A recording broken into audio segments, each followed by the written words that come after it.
నమస్తే, welcome to iDream inside politics with కవిత.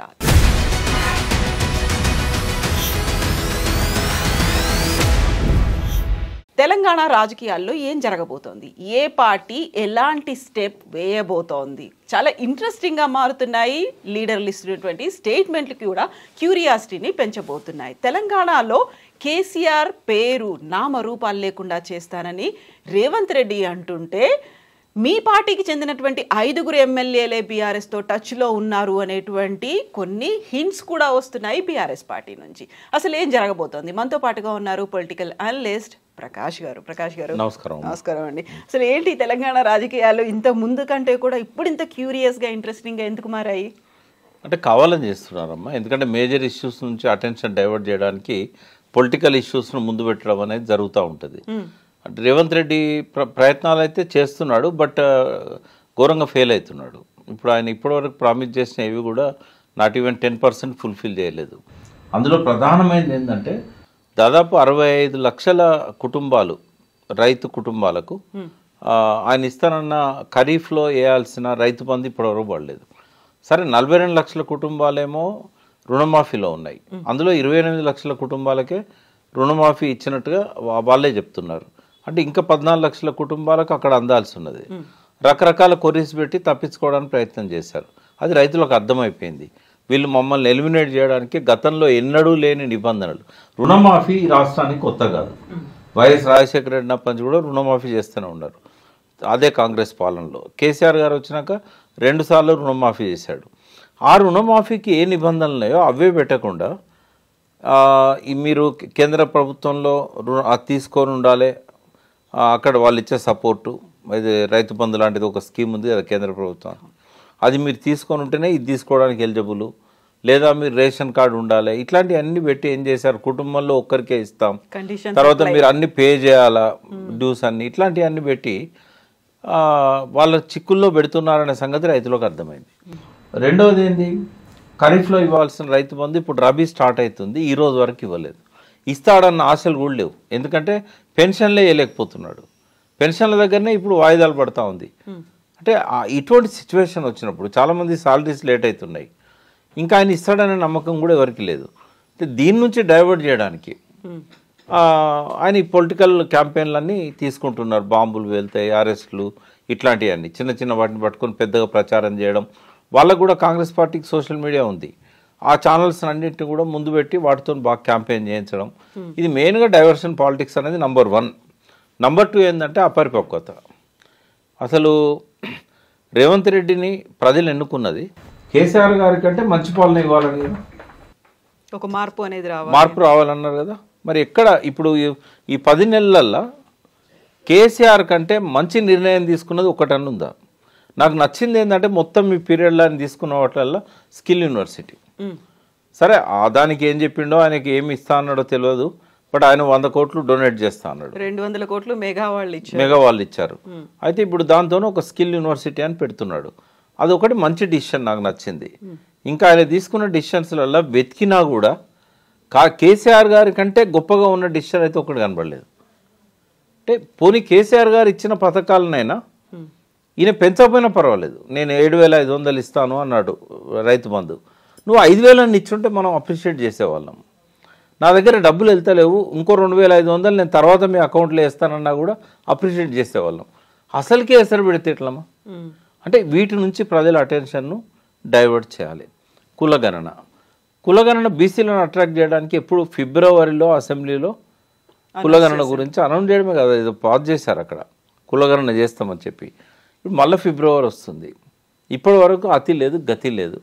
అంటే year ending వరకు కూడా అది మొదలయ్యే పరిస్థితి కనబడతలేదు. ఇంకా పథకాల గురించి అయితే అసలు చెప్పాల్సిన అవసరం లేదు, అన్ని పెండింగే ఉన్నాయి. కళ్యాణ్ లక్ష్మి, షాదీ ముబారక్, ఏ పథకం కూడా ప్రాపర్గా వాళ్ళకు పేమెంట్స్ అయితే లేవు. పోనీ ఒక విధానాన్ని ప్రకటించాడా, అద్భుతమైన వ్యవసాయ విధానాన్ని కేసీఆర్ చేసిన దానికంటే గొప్పగా చేస్తా. పోనీ ఒక ఇండస్ట్రియల్ పాలసీ ప్రకటించాడా, వాళ్ళు రాగానే టీఎస్ ఐపాస్ పెట్టారు, అంతకంటే గొప్ప విధానం నీకేముంది? వాళ్ళు రాగానే ఐటీ పాలసీ పెట్టారు, ఐటీ పాలసీ వల్ల 75,000 కోట్ల 75,000 కోట్ల ఎక్స్పోర్ట్స్ నుంచి 1,75,000 కోట్ల ఎక్స్పోర్ట్స్కు 10 yearsలో తీసుకోగలిగారు. అంటే అంత ఈ గ్రోత్ అనేది జస్ట్ ఒక 7-8 ఇయర్స్లో చేయగలిగారు. పోనీ నీకేమన్నా వేరే ఐటీ పాలసీ ఉందా? ఎలక్ట్రికల్ సంబంధించి ఎలక్ట్రిసిటీకి సంబంధించి ఆయన అన్ని తప్పులు చేశాడు అని చెప్పావు. నీకేమన్నా ఆల్టర్నేట్ విధానం ఉందా? ఆయన అపాయింట్ చేయడంలోనే తెలిసిపోయింది ఏంటంటే ఈయన ఎలక్ట్రిసిటీ డిపార్ట్మెంట్ వాళ్ళని కాకుండా బ్యూరోక్రాట్స్ని పెట్టాడు, వాళ్ళకి అర్థం కావడానికే టైం పడుతుంది. అర్థమైన తర్వాత ఆయన ఇప్పుడు రొనాల్డ్ రోస్ మంచి ఆఫీసర్, ఆయన ఇమీడియట్గా ఆయన ఆంధ్రాకు పంపించారు. అంటే ఎట్లా సాధ్యమవుతుంది? ఇట్లా కనుక ఆయన పాలనా విధానం ఉంటే ఆయన ఫోకస్ చేయాల్సింది వాటి మీదనా లేకుంటే కేసీఆర్ మీదనా? ఇప్పుడు కేసీఆర్ ఏ తప్పు చేసిండో రేవంత్ రెడ్డి ఆ తప్పు చేయకూడదని మనం కోరుకుంటున్నాం. కేసీఆర్ ఏం తప్పు చేసిండు? కాంగ్రెస్ను ఖతం చేస్తా అన్నాడు. కాంగ్రెస్ను ఖతం చేస్తా అని కేసీఆర్ అంటే నేను కేసీఆర్ని ఖతం చేస్తా అని రేవంత్ రెడ్డి అంటున్నాడు. అంటే ఆయన నుంచి నువ్వేం నేర్చుకున్నావు? కేసీఆర్ కాంగ్రెస్ను ఖతం చేయగలిగిండా? ఖతం అయితాయా? ఆ పార్టీని విలీనం చేసుకున్నా కూడా లెజిస్లేచర్ పార్టీని 4 నెలల్లో మళ్ళీ రైజ్ అయింది కదా ఆ పార్టీ. నువ్వే సాక్ష్యం కదా. మరి నువ్వు కేసీఆర్ను ఖతం చేయగలుగుతావా? చేస్తావా? కేసీఆర్ను ఒకవేళ నువ్వు 200 ఏళ్ళు వెనుకో నడిపిండు, 1000 ఏళ్ళు వెనుకో నడిపిండు అని నువ్వు చెప్పొచ్చు. కానీ ప్రజల మైండ్లో కేసీఆర్ చేసిన అభివృద్ధి ఉంది. ఆయన తప్పులను ప్రజలు క్షమించలేదు. ఆయన కొన్ని తప్పులు చేసిండు కేసీఆర్. అహంకారం అన్నారు, ఉద్యమకాలం పట్టించుకోలేదన్నారు, ద్రోహులను తెలంగాణ ద్రోహులకు గొప్ప పదవులు ఇచ్చాడని చెప్పారు. ఇవన్నీ కూడా ప్రజలు క్షమించలేదు కేసీఆర్ను. ఆయన బుద్ధి చెప్పారు, ఓడించారు. బట్ నీ పరిస్థితి, నువ్వు కేసీఆర్ కంటే గొప్ప పేరు ప్రఖ్యాతులున్న వ్యక్తివి కానే కాదు. కొత్తగా వచ్చినావు, చిన్న స్థాయి నుంచి ఎదిగినావు. నువ్వు ఆయన నుంచి నేర్చుకోవాల్సింది ఏంటిది? అట్లా కథం అయితే ఆ పార్టీలు, అట్లా వ్యక్తిత్వాలు కథం అవుతాయా? కేసీఆర్ ఒక లెజెండ్. తెలంగాణ విషయంలో ఎవ్వరు ఏమన్నా కూడా ఆ క్రెడిబిలిటీ కేసీఆర్కే కదా ఇవ్వాల్సింది. సోనియా గాంధీ ఇవ్వచ్చు, బీజేపీ సపోర్ట్ చేయొచ్చు. కానీ కేసీఆర్ అనేవాడు ఉద్యమాన్ని మొదలుపెట్టకపోతే, ప్రజల లోపల భావజాల వ్యాప్తి చేయకపోయి ఉంటే, శాంతియుతంగా దాన్ని 14 ఏళ్ళు నడపకపోయి ఉంటే వీళ్ళందరూ ఎందుకు సపోర్ట్ చేసేవాళ్ళు? ఎందుకు ఇచ్చేవాళ్ళు? అంటే అటువంటి ఒక లెజెండ్ను ఖతం చేయడం సాధ్యమవుతుందా? అంటే అది పిచ్చి ఆలోచన కాదా? ఇటువంటి వాటితో పేపర్లలో హెడ్డింగులు నింపడం, ఇటువంటి వాటితో మీడియాలో సెన్సిటైజ్ చేయడం, అసలు విషయాన్ని పక్కదారి పట్టేయడం. ఆయనకు తెలిసిన విద్య ఏంటంటే డైవర్షన్ పాలిటిక్స్. మరి ఈ రకంగా ఆయన పరిపాలన ఉంటే ఎన్ని రోజులు ఉంటాడు ఆయన? నేనే అన్నాను ఒకసారి మీ ఛానల్లో, రేవంత్ రెడ్డి రైజ్ అయ్యే మనస్తత్వం ఉన్నాడు, పరిస్థితికి తగ్గట్టుగా ఎదుగుతాడు, 10 years ఉన్నా ఆశ్చర్యపోనక్కర్లేదు అన్నాను. ఇంకా 10 months ఉంటాడు అనేది నాకు సంశయం. పరిస్థితి అట్లా ఉన్నది ఇప్పుడు. సో కేసీఆర్ని కేటీఆర్తోనే అడ్డు తొలగించుకున్నాము, ఇప్పుడు బావమరిదితో అడ్డు తొలగించుకుంటాం, ఆ తర్వాత హరీష్ని ఏం చేయాలో మాకు తెలుసు అనేటువంటి ఈ స్టేట్మెంట్లు కూడా. అంటే ఇప్పుడు కాంగ్రెస్లో సమర్థులైన నాయకులు ఒక 2-3 ఉండొచ్చు, కానీ టీఆర్ఎస్లో చాలామంది ఉన్నారు. ఒక్క వ్యక్తిత్వాన్ని నువ్వు ఖతం చేయాలనుకుంటే ఇంకొక వ్యక్తిత్వం రైజ్ అవుతుంది. అక్కడ ప్రాబ్లం ఏం లేదు వాళ్ళకి, పార్టీకి కానీ అక్కడ నాయకులకు కానీ. అది సాధ్యం కూడా కాదు ఆయనకి. రోజు రోజుకు పతనం అవుతున్నది రేవంత్ రెడ్డి, రోజు రోజుకు సింపతి పెరుగుతున్నది కేసీఆర్ మీద. ఆయన బయటికి రాకపోయినా కూడా కొండంత సింపతిని ఇప్పటికే గెయిన్ చేసుకున్నాడు. ఇంకో 2 ఏళ్ళు రాకపోయినా కూడా ఆయనకు వచ్చే నష్టం. మీరు ఇప్పుడు ఒక మాట అన్నారు, రేవంత్ రెడ్డి ఇంకో 10 నెలలు ఉంటారా లేదా అనేది డౌట్ వస్తోంది అనేది. ఎందుకని నిన్నటి నుంచి సోషల్ మీడియాలో నెక్స్ట్ సీఎం ఉత్తమ్ కుమార్ రెడ్డి అనేది సోషల్ మీడియాలో సర్క్యులేట్ అవుతుంది అంత వైరల్గా? అంటే ఫస్టే ఉత్తమ్ కుమార్ రెడ్డి పేరు ఉందమ్మా, ఆయనకు ఇస్తే బాగుండు. ఎందుకంటే ఆయనంత లాయల్గా సోనియా రాహుల్ కుటుంబానికి ఇంకొకరు ఎవరు లేరు తెలంగాణలో. కాబట్టి ఈ లాయల్టీ అనేది ఎప్పుడు కూడా పార్టీలలో ప్రధాన అంశంగా ఉంటుంది. కాబట్టి ఆయన పేరే ముందు వచ్చింది. బట్ ఉత్తమ్లో మైనస్ పాయింట్ ఏంటంటే ఆయన కరప్టెడ్ కాదు. రెండవది, ఎవరిని బలవంతం చేసి పార్టీ కోసం ఫండ్స్ అడిగే మనిషి కాదు. ఎలక్షన్స్ వచ్చినప్పుడు ఇతర రాష్ట్రాలలో ఆ పార్టీకి చాలా ఫండ్స్ అవసరం ఉంటాయి. ఇప్పుడు మొన్న హర్యానా ఎలక్షన్ అయింది, జమ్మూ కాశ్మీర్ అయింది, ఇప్పుడు మహారాష్ట్ర, జార్ఖండ్, ఢిల్లీ ఇవి కాబోతున్నాయి. అయితే ఈ ఎలక్షన్స్లలో ఫండింగ్ అనేది చాలా చాలా ఇంపార్టెంట్. అది రేవంత్ రెడ్డి చేయగలుగుతాడు. కాబట్టి ఈ ఎలక్షన్స్ అయ్యేదాకా ఆ రేవంత్ రెడ్డిని ఆ రకంగా ఉపయోగించుకొని ఈయన కాంగ్రెస్ పార్టీకి ఈయన పాలనా విధానం కావచ్చు, ఈయన ఆలోచన ధోరణి కావచ్చు, రోజు రోజుకు నష్టం చేస్తున్నది అనేది వాళ్ళకున్న రిపోర్టు. ఎవ్రీడే రిపోర్ట్స్ పోతుంటాయి. వాళ్ళకు ఉండే నెట్వర్క్ వాళ్ళకు ఉంటుంది, ఇండిపెండెంట్ నెట్వర్క్ ఉంటుంది. అసమ్మతివాదులు కూడా రిపోర్ట్స్ పంపిస్తూ ఉంటారు. రెండింటిని బేరేజ్ వేసుకొని చూసినప్పుడు ఏంటంటే రాబోయే రోజుల్లో మున్సిపల్ ఎన్నికలున్నాయి, లోకల్ బాడీస్ ఎన్నికలున్నాయి. పార్టీ కింద నుంచి మనం పటిష్టం చేయాలి. బట్ ఈయన చేస్తున్న పద్ధతి చూస్తే డైల్యూట్ అవుతున్నది. హైదరాబాద్లో అసలే పార్టీ బలహీనంగా ఉంది. ఇక్కడ ఎమ్మెల్యే సీట్ ఒక్కడు కూడా రాలేదు వాళ్ళకి. అవుట్స్కట్స్లో ఒక మల్లెడ్డి రంగారెడ్డి తప్ప, అది కూడా ఆయన వ్యక్తిగత ఇమేజ్తో 3 సార్లు ఓడిపోయిండు, 2 సార్లు. ఆయనకున్న లాస్ట్ టైం కూడా కేవలం 200-300 ఓట్లతో పోయిండు. ఆ సింపతితో మల్లెడ్డి రంగారెడ్డి గెలిపించారు. పార్టీ మీద సింపతి కాదు అది. కాంగ్రెస్ పార్టీ నామరూపాలు లేకుండా పోయింది సిటీలో. కార్పొరేటర్స్ కూడా ఎక్కువ 1 or 2 తప్ప గెలవలేని పరిస్థితి, ఒక్కడే గెలిచినట్టున్నాడు. అయితే ఇట్లాంటి సిచ్యువేషన్ అప్పుడు ఆ గెలిచిన అతను కూడా మళ్ళీ బీఆర్ఎస్లోకి వచ్చాడు. సో నెక్స్ట్ ఎలక్షన్స్లలో ఆ పార్టీని బలోపేతం చేయాలంటే ఎక్స్ట్రా ఎఫర్ట్స్ పెట్టాలి. పోనీ పార్టీ ఎక్కువ మంది కూడా ఎమ్మెల్యేలు అందులో కలిసిన వాళ్ళు కాదు. ఇప్పుడు ఎక్కువ మంది బీఆర్ఎస్ ఎమ్మెల్యేలు గెలిచిన వాళ్ళంతా బీఆర్ఎస్లోనే ఉన్నారు. ఒక ప్రకాష్ గౌడ్, గాంధీ ఇట్లాంటి ఒక 2-3 పోయి ఉండొచ్చు, కానీ ఎక్కువ మంది ఇక్కడ ఉన్న వాళ్ళందరూ కూడా బీఆర్ఎస్తోనే ఉన్నారు. ఈ సిచ్యువేషన్లో హైదరాబాద్ మేయర్ టార్గెట్ చేసినప్పుడు ఎట్లా వస్తుంది మేయర్? కార్పొరేటర్స్ ఎట్లా గెలుస్తారు? అంటే ఇదంతా చూసినప్పుడు ఏంటంటే పార్టీకి కొంచెం ఆలోచనలు మొదలైనవి. రెండవది రూరల్లో కూడా పర్ఫార్మెన్స్ బాగాలేదు. ఎందుకంటే పథకాలు ఇవ్వలేకపోవడం. ఇప్పుడు రైతులను ఎక్కువ ఉన్నది రూరల్లో రైతులే. 62 లక్షల కుటుంబాలు అంటే ఏంది? నువ్వు రైతు బంధు చేయకపోతే వాళ్ళు ఓట్లు వేస్తారా? అంత కేసీఆర్ బెటర్, 5,000 ఇచ్చినా కూడా టైంకి ఇచ్చిండు అని అంటారు కదా. ఆయన బాధలేందో ఆయన పడ్డాడు. మళ్ళీ పోనీ అప్పులు చేయకుంటే ఏమైనా ఉన్నాడా? ఇప్పటికి 80,000 కోట్లు అప్పు అయింది. కేసీఆర్ని అప్పుల పాలు చేసిండు, అప్పుల కుప్ప చేసిండు అని తిట్టాడు. ఇదే రేషియోలో ఆయన అప్పులు చేసుకుంటూ పోతే ఆయన 6 లక్షల కోట్లు చేస్తే 10 లక్షల కోట్లు చేయాల్సి వస్తుంది. ఆయన ఏమో అప్పులు చేసి ఆయన డెవలప్మెంట్ యాక్టివిటీస్ మీద పెట్టాడు. ఈయన అప్పులు చేసి పథకాలకు డబ్బులు ఇస్తున్నాడు. అంటే ఆయన చేసిన దానివల్లనేమో రెవెన్యూ పెరిగింది. 50,000 కోట్ల రాబడి నుంచి 1,50,000 కోట్లకు పోయింది రాష్ట్ర బడ్జెట్. ఈయన చేసిన దానివల్ల రెవెన్యూ తగ్గింది. ఈ వడ్డీలకు వాటికే ఈ పథకాలకే సరిపోతూ ఉన్నాయి. అంటే ఒక అనుభవం లేదు, ఒక విధానం లేదు, ఒక థింక్ ట్యాంక్ లేదు, ఉన్నదో లేదో మనకు తెలియదు. బట్ ఎవరైతే ఏం అడ్వైజ్ ఇస్తున్నాడో కనబడతలేదు. పోనీ అధిష్టానం ఏమన్నా ఆయన ఒప్పించేమన్నా మంచి నిర్ణయాలు తీసుకుంటామా? వాళ్ళ అనుభవజ్ఞులు. ఇప్పుడు సెంట్రల్లో ఉన్న కాంగ్రెస్ పార్టీ అనేది 100 ఏళ్ళకు పైన చరిత్ర ఉన్నది. అలా చాలామంది జయరాం రమేష్ లాంటి వాళ్ళు, ఇట్లాంటి మేధావులు చాలామంది ఉన్నారు. మరి వాళ్ళన్నా గైడ్ చేయాలి ఈయనను. ఇంకోటి, ఇండిపెండెంట్ సీఎం కానే కాదు. ఏ డిసిషన్ తీసుకోవాలన్నా కూడా ఇప్పటివరకు కనీసం కార్పొరేషన్ చైర్మన్లను పెట్టే ఈ అధికారం లేదు ఈయనకు. ఇప్పుడు 10 నెలలు అయినా కూడా క్యాబినెట్ ఎక్స్పాన్షన్ చేయలేదు. అసలే మంత్రివర్గంలో తక్కువ మంది ఉంటారు తెలంగాణలో. ఉన్నదే మొత్తం సీఎంతో కలిపి 18 మంది. అందులో 6 వేకెన్సీలు పెట్టాడు. అంటే దాని అర్థం ఏంటంటే is not an independent CM. He cannot take his own decisions. మరి ఇట్లా ఉన్నప్పుడు ఎట్లా ప్రజలకు నమ్మకం వస్తుంది? పార్టీ ఎట్లా బలోపేతం అవుతుంది? మరో పక్కన 2-3 వర్గాలు కొట్టొచ్చినట్టు కనబడుతున్నాయి ఆ పార్టీలో. వాళ్ళు ఎప్పుడు ఎటు జంప్ అవుతారో తెలియదు. ఈయనకు ఉన్న మెజార్టీ ఎంత? 5 సీట్లు. ఏది ఏమైనా జరగవచ్చు కదా. ఇప్పుడు సరికొత్తగా సోషల్ మీడియాలో సర్క్యులేట్ అవుతోంది, మీడియాలో కూడా వస్తున్నటువంటి వార్త, కాంగ్రెస్కి చెందినటువంటి 5 ఎమ్మెల్యేలు కేసీఆర్తో టచ్లోకి వెళ్ళారు. బట్ కేసీఆరే అంత ఇంట్రెస్ట్ చూపించలేదు వాళ్ళని చేర్చుకోవడానికి. మరి కాస్త వెయిట్ చేసి చూద్దాము, మనమే మన పార్టీని, కార్యకర్తల్ని పెంచుకుందాము, విస్తృతపరచుకుందాము. జరగవచ్చు, ఏదైనా జరగవచ్చు. ఎందుకంటే 5-10 మంది ఎమ్మెల్యేలను కొనుగోలు చేయడం అనేది వాళ్ళకి పెద్ద కష్టమని నేను అనుకోవట్లేదు.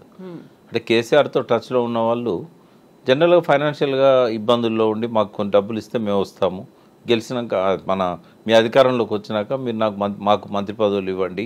2 ఉంటాయి. ఒకటి మంత్రి పదవుల కోసం ఆశపడే వాళ్ళు ఉంటారు, రెండవది అప్పులు చెల్లించడం కోసం. మొన్నటి ఎక్స్పెన్సివ్ ఎలక్షన్, చాలామంది దాదాపు ఇప్పుడున్న ప్రతి ఎమ్మెల్యేకి అప్పులు ఉన్నాయి. ఎవరు వాళ్ళ సొంతంగా ఉన్న ఆస్తులను అమ్మి పెట్టిన వాళ్ళు కూడా ఉన్నారు. బట్ అప్పులు మాత్రం ప్రతి ఎమ్మెల్యేకి ఉన్నాయి. ఓడిపోయిన అతనికి ఉన్నాయి, గెలిచిన అతనికి ఉన్నాయి. ఇక్కడ కాంగ్రెస్లో ఇప్పుడు మా అంటే ఇంకొక 6 మంత్రి పదవులు ఇస్తారు. ఈ టర్మ్ అంతా కూడా ఎవరికైతే మాకు మంత్రి పదవి రాదనుకుంటారో జంప్ చేస్తే మాకు మంత్రి పదవి వస్తుందని ఒక ఆశ ఉంటుంది. వాళ్ళు కూడా అట్లా చెప్పొచ్చు. ఇప్పుడు బీఆర్ఎస్ ఉన్న ఎమ్మెల్యేలు కాకుండా ఇంకొక 5-6 కొనడం అనేది, డబ్బులు ఇవ్వడం అనేది వాళ్ళకి పెద్ద కష్టమని నేను అనుకోవట్లేదు. ఏదో పద్ధతిలో వాళ్ళను లాక్కుంటారు. బట్ ఇక్కడ అధికారంలోకి రావాలంటే కాంగ్రెస్ వర్టికల్గా స్ప్లిట్ కావాలి. కాంగ్రెస్ను స్ప్లిట్ చేయకుండా బీఆర్ఎస్ కానీ, బీజేపీ కానీ, లేదా కాంగ్రెస్లో ఉన్న ఒక ఏదైతే గ్రూప్ ఉంటుందో ఈ వీళ్ళందరినీ కలుపుకోకుండా అధికారంలోకి రాలేదు. ఇప్పుడు కాంగ్రెస్లో ఎవరైనా కూప్ చేయాలన్నా కూడా కేసీఆర్ సపోర్ట్ అవసరం. ఇది చేయగలిగే సత్తా బీజేపీకి ఉంది. బీజేపీ కనుక పొంగులేటిని ఇప్పుడు ఎట్లయితే కంట్రోల్లో పెట్టుకున్నారో రేపు ఆయన ద్వారా 10 మంది ఎమ్మెల్యేలను బీఆర్ఎస్తో మాట్లాడి బీఆర్ఎస్లో ఉన్న 28-29 మంది ఎమ్మెల్యేలను మజ్లిస్ను సైలెంట్గా ఉంచే అవకాశం శక్తి కూడా అమిత్ షాకు ఉంది. వాళ్ళు ఆబ్సెంట్ అవుతారు. 119లో 7 ఆబ్సెంట్ అవుతారు, 112 ఉంటారు. 112 మ్యాజిక్ ఫిగర్ అయింది 56, 57 మంది ఎమ్మెల్యేలను కూడగట్టడం బీజేపీ కష్టమని నేను అనుకోవట్లేదు. కాబట్టి ఏదైనా జరగవచ్చు. ఒకవేళ కాంగ్రెస్ ఇంటాక్ట్గా ఉన్నా కూడా రేవంత్ రెడ్డిని తప్పించి ఇంకొక వ్యక్తిని కూడా సీఎం చేసే అవకాశం ఉంటుంది. కాబట్టి అస్థిరత ఉంది, రాజకీయ అస్థిరత తెలంగాణలో ఉంది. కాంగ్రెస్ పార్టీలో ఉందా ఓవరాల్గా తెలంగాణ రాజకీయాల్లో? ఓవరాల్గా ఉంది. అవకాశం వస్తే బీఆర్ఎస్ అధికారంలో ఇంకొకరిని ఎంకరేజ్ చేయడానికి ఎప్పుడు సిద్ధంగా ఉంటుంది. ఎందుకంటే రేవంత్ రెడ్డిని వాళ్ళు టాలరేట్ చేయరు. బట్ ఏదైనా ఇంకాస్త సమయం తీసుకుంటారా? ఎవరైనా సమయం కోసం వెయిట్ చేస్తున్నారు. ఎందుకంటే ఆయన పూర్తిగా ప్రజల లోపల పల్సనయ్యేదాకా ఎవరు ధైర్యం చేయరు. అది వాళ్ళకి మంచిది కూడా కాదు. అప్పుడు సింపతి వస్తుంది రేవంత్ రెడ్డికి. ఒకవేళ ఆయన పూర్తిగా పల్సనయ్యేదాకా వెయిట్ చేయకపోతే సింపతి ఆయన వైపోతుంది. కాబట్టి ఇంకో 1 year వెయిట్ చేస్తారేమో, లేదా 5-6 నెలలు వెయిట్ చేయవచ్చు. లేదా కాంగ్రెస్లో ఏమన్నా జరగాలనుకుంటే ఈ అసెంబ్లీ ఎన్నికల తర్వాత వాళ్ళు కూడా మార్చవచ్చు. సో ఈలోపు మరి కేసీఆర్ మీద రేవంత్ రెడ్డి చెప్పినట్టుగా ఆయనని పేరుని నామరూపాలు లేకుండా చేయడం, సంవత్సరంలో ఆయన మర్చిపోయేలా చేయడం. ఇప్పుడు 2 అనుభవాలు ఉన్నాయి రేవంత్ రెడ్డికి. ఒకటేమో కాంగ్రెస్ నామరూపాలు చేయాలనుకున్న కేసీఆర్కు చెక్ పెట్టి కాంగ్రెసే అధికారంలోకి వచ్చింది. అంటే కేసీఆర్ చేదు అనుభవం నుంచి రేవంత్ రెడ్డి నేర్చుకోవాలి. ఈయన కేసులు పెడతా అని బెదిరించడం కానీ, నిజంగానే ఇవాళ రేపో ట్వీట్ కూడా చేశారు కేటీఆర్, ఏదైనా జరగవచ్చు, ఒకవేళ అదే జరిగితే అది జైల్లో ఉండడం అనేది రాజకీయ నాయకులకు ఇప్పుడు అనుభవం లేకపోయినా అది ఆ అనుభవం అవసరం. ఒకవేళ కేటీఆర్ నిజంగానే జైలు పోయింది అనుకోండి, అది ఆయనకు లాభం చేస్తుంది, పార్టీకి లాభం చేస్తుంది, అది రేవంత్ రెడ్డికి నష్టం చేస్తుంది. కేసీఆర్ మీద కేసులు పెట్టి జైలు పంపితే మాత్రం ఇంకా ఆయనకు చాలా నష్టం చేస్తుంది. వాళ్ళ కొద్దిగా శారీరకంగా మానసికంగా ఇబ్బంది కలగవచ్చు, కానీ పార్టీకి భవిష్యత్తుకు అదొక ఉజ్వల పునాదిని ఇస్తుంది. కాబట్టి అటువంటి స్టెప్స్ కనుక రేవంత్ రెడ్డి తీసుకున్నట్టయితే నిజంగానే జెన్యూన్ కేసు పెట్టి వాళ్ళ వాళ్ళ వాళ్ళ తప్పులన్నిటిని కూడా నిజ నిర్ధారణ చేసి కమిషన్ ద్వారానో ఇంకో ద్వారానో రుజువు అయితే అప్పుడు ప్రజలు ఏమనుకుంటారంటే బాగా డబ్బులు తిన్నాడు జైలుకు పోయాడు అనుకుంటారు. కానీ అవేవి ప్రూవ్ అయ్యే అవకాశాలే లేవు. ఒకవేళ ఏమన్నా ప్రూవ్ అయినా అది అధికారుల లోపం అవుతుంది, అధికారుల తప్పిదం అవుతుంది. ఇప్పుడు అవుట్ ఆఫ్ ది వేలో ఫోన్ ట్యాపింగ్ చేస్తే అధికారి బలవుతాడు. ఇప్పుడు కూడా కేటీఆర్ అదే మాట అన్నారు కదా. కేటీఆర్ తర్వాత కూడా మిగతా లీడర్లు కూడా చెప్తున్న మాట అదే, మా ఫోన్లను కూడా ట్యాప్ చేస్తున్నారు. నాట్ ఓన్లీ మావి, రాష్ట్రంలో ఉన్నటువంటి మంత్రులు, ఇతర కాంగ్రెస్ లీడర్లవి కూడా సీఎం రేవంత్ సర్కార్ ట్యాప్ చేస్తోంది అని. అది ఎమర్జెన్సీ కాలం నుంచే కాంగ్రెస్ పార్టీ అధికారంలో ఉన్నది అప్పుడు ఇందిరాగాంధీ, అక్కడి నుంచి స్టార్ట్ అయినాయి ఈ ఫోన్ ట్యాపింగ్స్ అనేటివి. కాబట్టి ఎవ్వరూ ఎప్పుడు కూడా ఫోన్ ఫ్రీ ఉందని అనుకోవాల్సిన అవసరం లేదు. ఇంకా ఇప్పుడు సెల్ ఫోన్లు వచ్చినాక చాలా ఈజీ ట్యాప్ చేయడం అనేది. కాబట్టి అందరి ఫోన్లు ట్యాపింగ్ అయితేనే ఉంటాయి. అది ఏ ప్రభుత్వమైనా చేస్తుంది, చేయకుండా ఉండదు. బట్ నేరం ఒకవేళ రుజువు అయితే శిక్ష పడేది అధికారికి తప్ప హోమ్ మినిస్టర్ పడదు, చీఫ్ మినిస్టర్ పడదు. ఎందుకంటే వాళ్ళు ఎక్కడ కూడా రిటర్న్గా దొరకరు.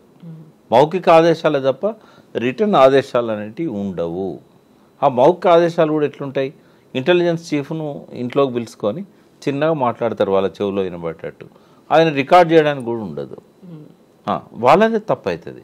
ఇప్పుడు కాళేశ్వరంలో నిన్న ఆయన నల్ల వెంకటేశ్వర్లు గారు స్టేట్మెంట్ ఇచ్చారు. ఈ డిజైన్స్ అన్నీ అప్రూవ్ చేసింది కేసీఆర్ గారే. ఆయన అప్రూవ్ చేస్తాడు, పెట్టింది ఎవరు? ఆయన ఏమన్నా ఇరిగేషన్ ఎక్స్పర్టా?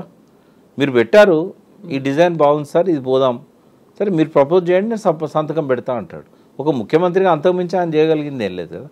కాబట్టి డిజైన్ ఒకవేళ డిఫెక్టివ్ ఉండి లేదా ఎక్సెస్ పేమెంట్స్ అయితే ఆ ప్రపోజల్ సైన్ చేసిన సిఈ బలవుతాడు, ఈఎన్సీ బలవుతాడు, కానీ కేసీఆర్ కాడు. ఏదైనా అంతే. ఎక్కడన్నా మౌఖిక ఆదేశాలతో మనీ రిలీజ్ చేసినా కూడా ఇప్పుడు F1 అదేదో అయింది కదా, అయినప్పుడు అరవింద్ ఐఏఎస్ ఫార్ములా ఆయన ఏమన్నాడు, కేటీఆర్ చెప్తే నేను రిలీజ్ చేసిన మనీ అంటాడు. నువ్వు కేటీఆర్ చెప్తే రిలీజ్ చేస్తావు? చేయకూడదు కదా. బలయ్యేదేవుడు అరవింద్ బలవుతాడు. కేటీఆర్ ఎందుకు బలవుతాడు? చెప్పిండడానికి ఏమైనా ఆదేశాలకు ప్రూఫ్ ఉందా? మౌఖిక ఆదేశాలను ఎవరి మీదైనా నేరం వేయచ్చు కదా. కాబట్టి కోర్టుకు కావాల్సింది ఆధారాలు, డాక్యుమెంటరీ ఎవిడెన్స్. డబ్బుల విషయంలో డాక్యుమెంటరీ ఎవిడెన్స్, కరప్షన్ విషయంలో డాక్యుమెంటరీ ఎవిడెన్స్. కానీ కేవలం ఓరల్ ఎవిడెన్స్ అనేది కోర్టు ముందు నిలబడదు. కాబట్టి ఏ కేసులో కూడా న్యాయంగానైతే వీళ్ళు శిక్ష పడే కేసులు ఏమి పెట్టే అవకాశం లేదు. కానీ కేసు పెట్టడానికి ఎప్పటికీ ముఖ్యమంత్రికి అవకాశం ఉంటుంది. ఎవరి మీదైనా ఏ కేసు అయినా ఆయన పెట్టగలుగుతాడు. డీజీపీకి చెప్తే ఎవరి మీదైనా పెట్టగలుగుతాడు. నిజాయితీగా పనిచేసేవాళ్ళ మీద పెట్టవచ్చు, నిజంగా దొంగలను వదిలేయచ్చు. అంటే ఆ పవర్ని ఆయన మిస్యూజ్ చేసుకుంటే ప్రజలు నమ్మరు, అది భూమేరంగా అవుతుంది, మళ్ళీ ఆయనకే సెల్ఫ్ గోల్ అవుతుంది. కొంతకాలం ఇలాంటి సస్పెన్స్ అనేది కొనసాగుతుంది తప్ప ఆ తర్వాత ఒక క్లియర్గా అయితే పిక్చర్ కనిపిస్తుంది. అంటే ఆయన డైవర్షన్ పాలిటిక్స్ చేయాలనుకున్నంత కాలం ఇటువంటి సెన్సేషన్ నడుస్తూనే ఉంటుంది. కానీ ఆ జనం అంత పిచ్చోళ్ళు ఏం కాదు, వాళ్ళకు రోజు రోజుకు దినదిన గండంగా బతుకుతున్నారు. మళ్ళీ ఆర్థిక వ్యవస్థ ప్లస్ వ్యవసాయ వ్యవస్థ రెండు సంక్షోభంలోకి పోతున్నాయి. మళ్ళీ ఆత్మహత్యలు పెరిగినాయి. వృత్తి పని వాళ్ళు కూడా మళ్ళీ ఆత్మహత్యలు మొదలుపెట్టారు. ఏది చేనేత కార్మికులు కానీ ఇట్లాంటి వాళ్ళు. ఈ లాస్ట్ 8 yearsలో ఆత్మహత్యలు బాగా తగ్గినాయి. మళ్ళీ ఇప్పుడు 6 నెలల నుంచి మళ్ళీ ఆత్మహత్యలు పెరుగుతున్నాయి. బట్ ఈయన ఎంత డైవర్షన్ పాలిటిక్స్ చేసినా ప్రజలకు ఉండే మెసేజ్ ప్రజలకు ఉన్నది. ఎస్ ప్రకాష్ గారు, థ్యాంక్ యూ సో మచ్ అండి. Thank you.